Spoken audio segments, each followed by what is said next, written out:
Hello बच्चों, आइए इस प्रश्न को देखते हैं। निम्न में से कौन से कथन वैक्यूलोवायरस की जैव नियंत्रक कारक के रूप में संबंध में सही है? विकल्प ए, अधिकांश वैक्यूलोवायरस जो जैव नियंत्रक कारकों की तरह प्रयोग होते हैं वंश न्यूक्लियो पॉलीहाइड्रोवायरस में आते हैं।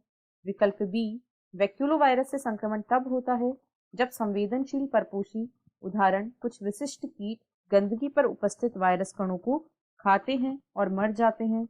विकल्प सी, ये कार्बनिक कृषि में महत्वपूर्ण है क्योंकि ये लाभदायक कीटों और वातावरण को बगैर हानि पहुंचाए हानिकारक कीटों पर विशेष क्रिया करते हैं। या विकल्प डी, उपरोक्त सभी। इस प्रश्न की जो मुख्य अवधारणा है, मुख्य अवधारणा वह है बैक्यूलो वायरस। बैक्यूलो वायरस जो होता है उसे एक जैव नियंत्रण कारक के रूप में काम में लिया जाता है। बैक्यूलो वायरस जैव नियंत्रण कारक के रूप में काम में आने वाला एक सूक्ष्म जीव होता है। यह रोगजनक है जो यह एक ऐसा रोगजनक होता है जो कीड़ों व अन्य आर्थ्रोपोड जीवों पर हमला करते हैं। ये कीड़ों और अन्य आर्थ्रोपोड जीवों पर हमला करते हैं और उन्हें नष्ट कर देते हैं।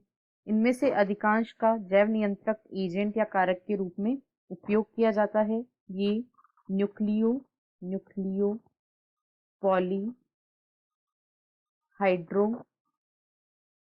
पॉलीहाइड्रो वायरस वंश में आते हैं। ये इस वंश से संबंधित जीव हैं। इसके अलावा ये वायरस प्रजाति विशिष्ट संकीर्ण स्पेक्ट्रम कीटनाशक अनुप्रयोगों के लिए उत्कृष्ट होते हैं। ये जब अति संवेदनशील परपोषी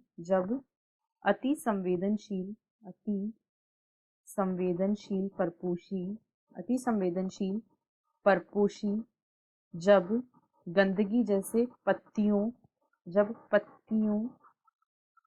आदि पर उपस्थित वायरस कणों को खा लेते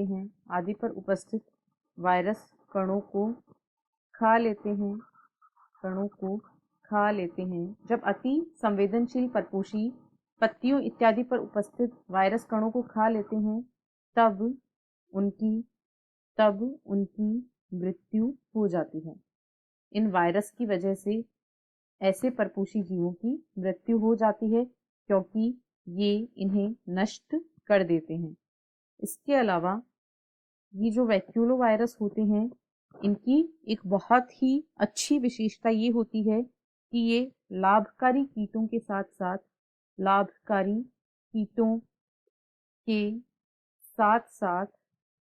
पर्यावरण को भी कोई हानि नहीं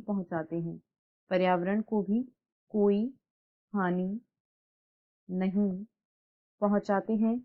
यानी ये केवल और केवल हानिकारक जीवों को नष्ट करते हैं, केवल और केवल हानिकारक कीटों पर क्रिया करते हैं।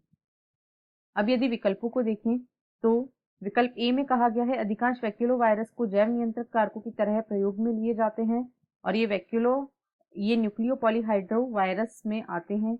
यह सही है। बी में कहा गया है वैक्यूलो वायरस से संक्रमण तब होता है जब संवेदनशील परपोषी गंदगी पर उपस्थित वायरस कणों को खाते हैं और मर जाते हैं। यह भी सही है। सी में कहा गया है ये कार्बनिक कृषि में महत्वपूर्ण होते हैं। यह बिल्कुल सही है क्योंकि ये पर्यावरण और लाभदायक कीटों को कोई हानि नहीं पहुंचाते हैं और हानिकारक कीटों को नष्ट कर देते हैं। यह भी सही है। इसलिए विकल्प डी, उपरोक्त सभी, इस प्रश्न का सही उत्तर है। आशा है आपको प्रश्न समझ आया होगा। धन्यवाद।